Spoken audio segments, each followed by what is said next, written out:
우리는 히브리서 저자가요, 다른 것에 대해서 말씀하는 것이 아니라 오로지 예수님에 대해서만 계속해서 말씀을 하고 있는 것을 우리가 보았죠. 이 히브리서를 받아보는 1차 독자는 정통파 유대인들입니다. 즉 여호와의 신앙, 유일신 신앙, 또 선민 사상에 가득 차 있는 사람이죠. 그것이 그들의 삶의 자부심이었고 그들의 생애의 가장 큰 모든 것이었다고 해도 과언이 아닙니다.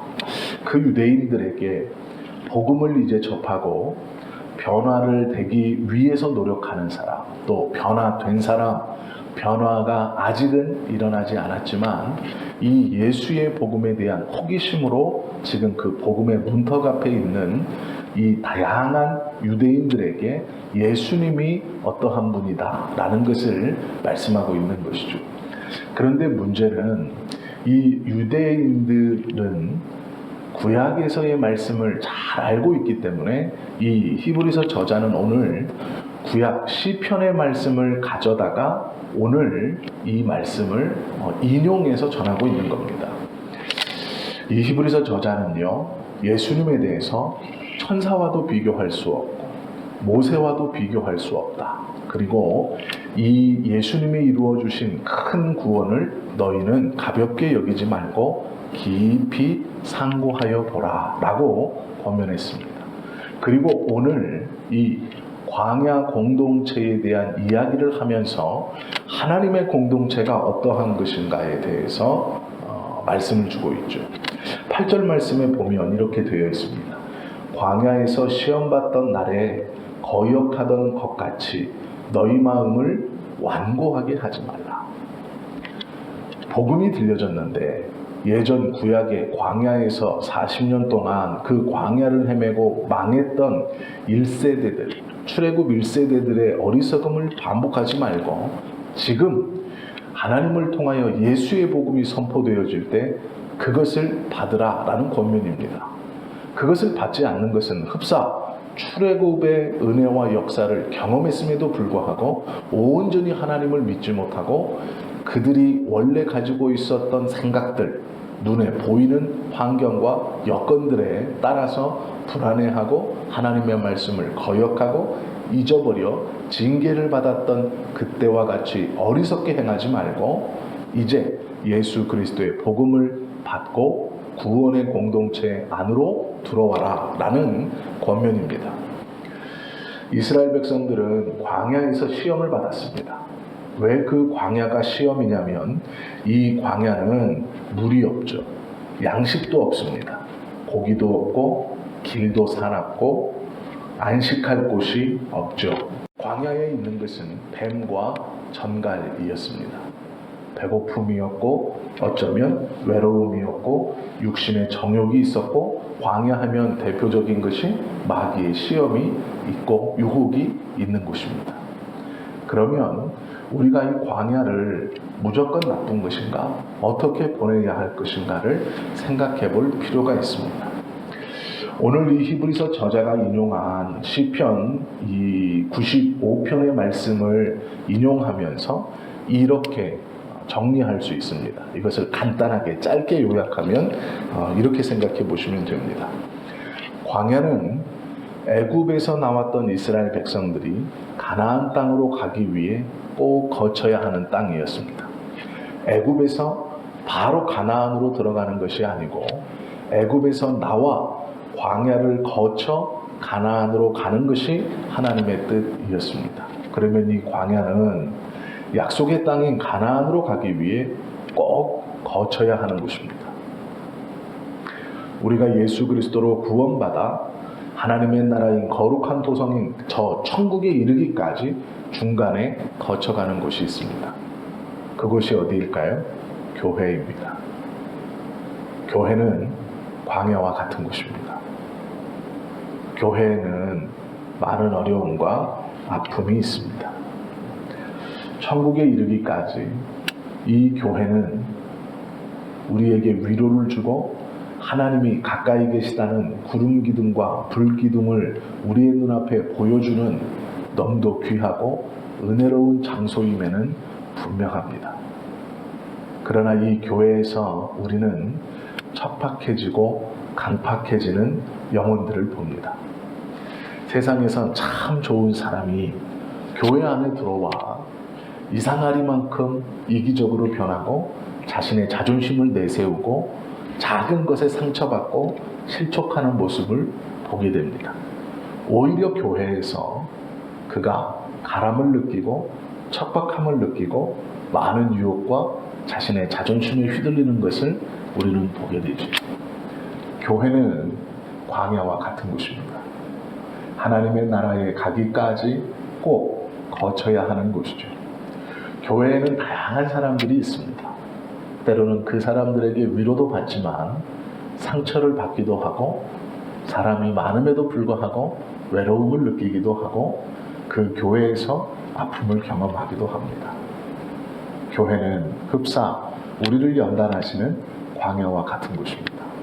그러나 놀랍게도 이 교회는 부름기둥과 불기둥처럼 하나님의 임재하심과 지켜주심과 동행하심을 또한 직접 경험하는 귀하고 복된 장소이기도 한 것이죠. 광야는 육신적으로 살만한 곳이 아닙니다.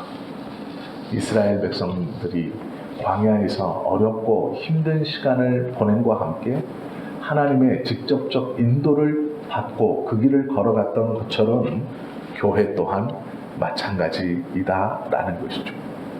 신명기 8장 2절에 보면 이런 말씀이 있습니다. 너를 낮추시며 너를 줄이게 하시며 또 너도 알지 못하며 내 열조도 알지 못하던 만나를 먹이신 것은 사람이 떡으로만 사는 것이 아니요 여호와의 입에서 나오는 모든 말씀으로 사는 줄을 너로 알게 하려 하심이라 라는 말씀입니다. 교회는 그런 곳입니다. 사람에게 위로받는 곳이 아닙니다. 사람에게 평안을 얻는 곳이 아닙니다. 교회는 너무도 귀하고 복되고 좋은 것임에 분명합니다. 그러나 이 교회는 사람으로 인하여 상처받는 곳이고 사람 때문에 아픈 곳이고 사람 때문에 슬픈 곳이고 사람 때문에 힘겨운 곳이 교회입니다. 그러나 우리가 이 교회를 통하여 사람이 세상적인 것이 아닌 하나님의 입에서 나오는 것으로 살아가는 것이라는 것을 배우는 것이고 하나님만을 더욱더 간절히 붙드는 것이고 하나님의 은혜를 직접적으로 체험하는 귀한 곳이 또한 교회입니다. 그러기에 교회는 우리의 고민이고 우리의 아픔이고 우리의 상처이지만 또한 교회는 우리의 기쁨이고 우리의 자랑이고 우리의 감사함이 될 수 있는 것이죠. 교회는 하나님께서 우리를 연단하시는 가장 큰 장소입니다. 이곳은 시련과 함께 군사훈련처럼 점점 더 하나님의 자녀로 다듬어지는 훈련소와도 같습니다. 사람이 떡으로만 사는 것이 아니라는 것, 사람들의 얼굴 표정과 그들의 말과 그들의 어떠함으로 하나님을 만날 수 있는 곳이 아니라 우리 영혼의 쉼은 주님의 말씀으로 가능한 것인지 사람의 말로 가능한 것이 아님을 우리에게 분명히 알려주는 곳입니다. 교회는 결코 육신으로 살아갈 수 있는 곳이 아닙니다.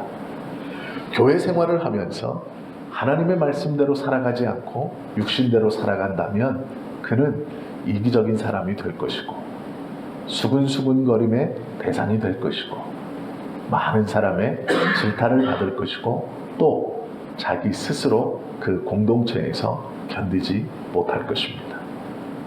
우리가 교회에서의 실패한 사람들을 가만히 보시면 말씀을 쫓아 살아가는 사람이 아니고 사람을 쫓아 살아가며 사람에게 위로받기를 원했다라는 것을 알게 되어집니다.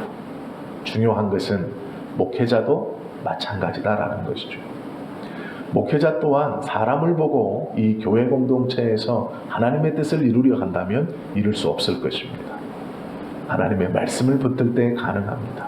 또한 성도들도 목회자가 아닌 주님의 말씀을 붙들고 하나님의 말씀으로 살아가는 성도들을 길러내고 만들어내는 것이 목회자의 소임이고 또한 성도의 소임입니다. 그리하여 교회에서 사람이 빛나지 않고 하나님만이 드높여지는 것이 교회 공동체의 원래의 뜻입니다. 그러나 우리도 모르게 사람을 의지하게 되고 그 사람에 매여있는 우리의 모습을 보게 되어집니다. 말씀 안에 온전히 성숙하고 믿음을 붙들고 있다면 사람이 아닌 하나님이 드러나는 그러한 교회 공동체가 되어야 할 것입니다. 하나님의 말씀을 떠나 지난날 이스라엘 백성들처럼 육신되려고 살아가고 힘썼기 때문에 실패할 수밖에 없는 것이죠. 그러나 반대로 정말로 놀라운 은혜는 광야에서와 마찬가지로 교회는 주님의 말씀대로 살아가면 세상 어느 것보다 안전하고 평안하고 감사한 장소가 바로 교회입니다. 이스라엘이 하나님의 말씀에 순종하고 하나님만 의뢰했다면 그들은 광야에서도 주님의 나라를 맛보았을 것입니다. 한 사람도 나고자 없이 온전한 기쁨 가운데 가나안 땅에 모두 다 분명히 들어갔을 것입니다. 그것이 하나님의 약속이죠. 우리가 또한 교회에서, 이 고민인 교회에서, 우리의 가시인 교회에서 하나님의 말씀만을 붙든다면 더 이상 교회는 가시가 아니고 우리에게 너무도 놀랍고 귀한 은혜의 창고가 될 것입니다. 주님을 만나는 하나님의 집이 될 것입니다. 그러한 교회는 우리가 주님의 말씀을 쫓아갈 때만 우리 안에 이루어지는 것입니다. 교회라는 것은 영적인 광야이기 때문에 육신적인 말씀을 쫓아서는 절대로 하나님의 은혜를 받을 수 없는 것입니다. 우리 주님의 입에서 나오는 온전한 말씀을 쫓을 때 그때의 이 교회는 참으로 놀랍고 귀한 공동체가 될 것입니다. 광야에서 목이 가라고 배가 줄이고 가난이 오고 행로에 지치고 뱀에 물리는 것, 그것을 거쳐야 가나안 땅으로 가는 것이죠. 주림이 있다고, 뱀에 물려 있다고, 하나님의 거룩한 말씀이 선포되어지고 주님의 동행이 증거되어지는 교회를 떠날 수는 없습니다. 반대로 우리가 그 교회를, 그 교회 안에서 무엇을 쫓아가고 무엇을 의지하는가를 오늘 이 새벽에 잠시 생각해 보아야 할 것입니다. 하나님의 말씀대로 살아가는 사람에게 이 교회는 기적의 은혜를 받는 귀하고 복된 곳일 것입니다. 하나님의 은혜를 체험하는 곳일 것입니다. 오늘날까지 예수님을 믿으면서 저는 교회에서 위로받기를 원해요. 저는 교회에서 사람들의 시선이 왜 그런지 모르겠어요. 저는 교회 생활이 힘들어요. 교회에 나가지 않을 겁니다. 라고 말하는 사람들을 가만히 보십시오. 그들은 하나님에게 실망했다고 말하는 것이 아니에요. 교회 누구에게, 어떤 사람에게 실망했다고 말합니다. 그것은 잘못된 신앙입니다. 교회는 그 사람에게 잘 보이려고, 그 사람과 친해지려고 오는 것이 아닙니다. 하나님을 보고 하나님의 말씀을 듣고 하나님과의 친밀한 교제 안에 들어오는 것이 교회이죠. 그러나 또한 우리 한존 직자는 꼭 생각해야 할 것이 있습니다. 그것이 무엇이냐면 아직은 연약한 저들에게 교회의 따뜻한 모습을 우리는 보여주어야 한다라는 것이죠. 그것이 하나님께서 직분자를 세우신 모습이고 의도일 것입니다. 하늘의 상급을 쌓아가는 놀랍고 귀한 은혜의 방편 중 하나일 것입니다.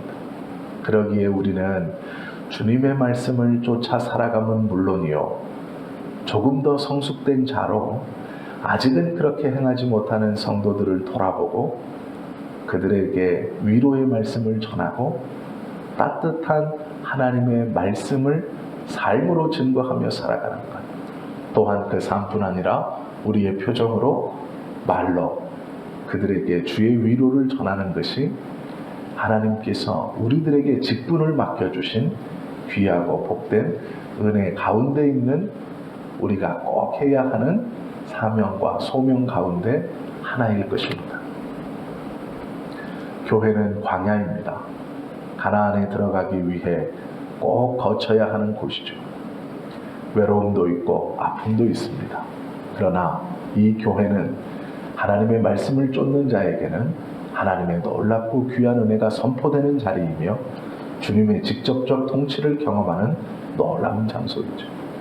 이 교회에 우리를 불러주셨다는 것은 다가올 저 천국에 들어갈 준비가 되었다라는 확신이며, 또한 우리에게 귀한 직분을 맡겨주셨다는 것은 그 교회에서 아직 그렇게 하지 못하는 다른 많은 영혼들을 하나님의 뜻과 이름 안에 그분을 바라보게 할 수 있는 선한 도구로 삼기 위해서입니다. 우리는 그러한 막중한 책임을 가지고 이 광야와 같은 교회를 섬기고 있는 것이죠. 하나님께서 우리의 자리를 어느 곳에 두었다는 것을 이 새벽 분명히 깨닫고 알아 우리 성도들을 위해서 기도하고 그들에게 맡은 자로, 직임을 맡은 자로 부끄럽지 않은 신앙과 바른 모범을 보이며 살아가는, 또한 하나님의 말씀만 쫓아 적어도 우리에게 이 교회는 광야와 같은 곳이 아닌 주님의 직접적 인도함을 받는 귀하고 복된 공동체의 모습으로 다가오실 수 있기를 예수님의 이름으로 축원합니다. 기도하시겠습니다.